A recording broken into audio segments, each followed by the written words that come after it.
And I'm back, and I showed you earlier my Pac-Man tabletop game. This is my Donkey Kong tabletop game. You can see the dimensions of the game are identical to the Pac-Man game. Same plastic shell, same setup for the LCD screen. I keep saying LCD. For the VFD screen, same setup for the VFD screen here. Joystick, and Donkey Kong includes a jump button to jump Mario over the obstacles. This one is in okay shape. I scored this one on eBay for, I think, $40, $35, somewhere around there. Mainly because it has some scratches on the screen here. I'm going to try to buff those out later. Also, the decals are very much deteriorating. And it's just in generally well-loved, used, not extremely well taken care of condition. Scratches and dirt prevail. So I got it cheap, but I never had one. Always wanted one. Found a cheap one. Bought it. End of story. So, tour, I just gave you, pretty much identical. The main difference being this is, instead of the black plastic like Pac-Man, it's blue molded plastic to match the motif of the Donkey Kong game. And on the back, as you can see, the battery cover is intact, the instructions are intact. The rubber feet here had come off, and of course, if you're a kid in the 80s and you want to fix something, you put duct tape on it. So I'll have to figure something out for those later. So in good working order, just a little dirty and scratched up. You can see some more scratches there. But it works just fine. And like I mentioned on the Pac-Man game previously, this one also tends to sample the joystick input or the jump button input twice a second or every half second. And that can really interfere with your timing, especially on this game. The Pac-Man, not so much, because the maze is enclosed. You know where you're going. You can hold the joystick in that direction even before you actually move. You know where you want to go. But for Donkey Kong, it's a little bit different. The barrels that come rolling down the levels require, and I do mean exact timing on the jumps. I've had this for months. I have never gotten past the first level. Or if I did, I think I made it past the first level once. And I about bought a cake and threw a party. The timing on this game is extremely crucial. And the sampling rate of every half second for input on the joystick or the button really comes into play on getting Mario up all the levels. So, I'm going to show you a little bit of gameplay here.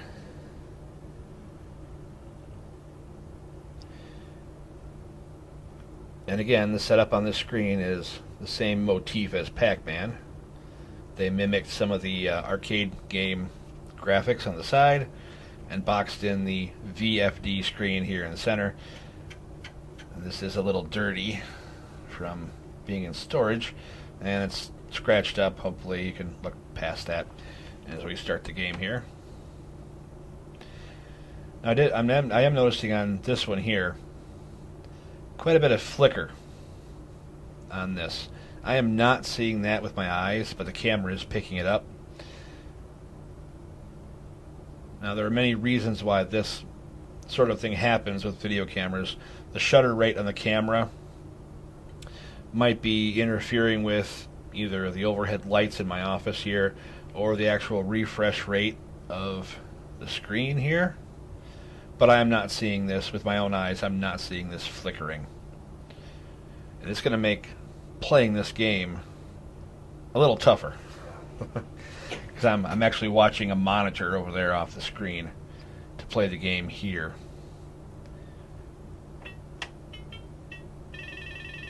And there's a rough approximation of the Donkey Kong theme. Here are the ladders to go up the levels. You can already see there's a barrel coming at me. And there's the jump. Oh. See, that's one thing that's not present in the Donkey Kong game. Barrels don't come down on this side and then roll to the very bottom level. So already, if you're familiar with Donkey Kong, you know there's a difference here. And there's the biggest difference I just walked off the side of the screen and was killed. I'll do it again here. One more to the right. I'm dead. I fell off the first level floor and was killed. That's not in the arcade game of Donkey Kong. And really, that's what kept tripping me up on this first level. I get all the way up here, and I try to jump to the last barrel, and I'd fall off the edge and die. It took me quite a while to realize that the edges here are actually active, even on level 1. If you touch the edge of this right here, you'll fall off and die. Because that's, like I said, that's not part of the original arcade game. Let's try it again. And I'm going to climb a ladder here. Now there is a hammer here to pick up, but it doesn't work. There's no hammer action. And you saw right there, if you jump the barrel just a fraction of a second before it's actually on you, you're dead. So the gameplay on this is very tricky. There we go. Yeah, couldn't do it again.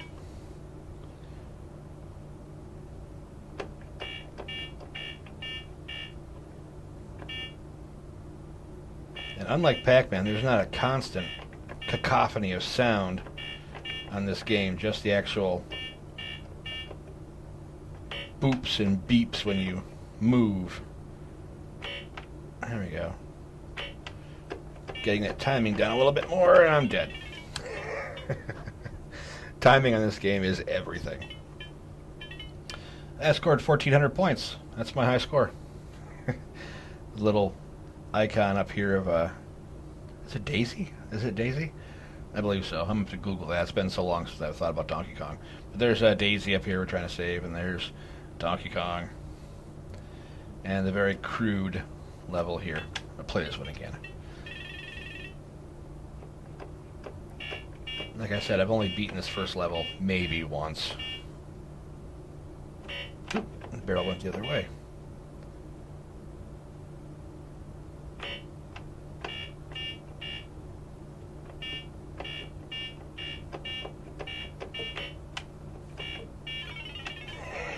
And I'm dead. Now that last one, I don't think I actually pressed the right joystick input. I think it just kept momentum, kept him going.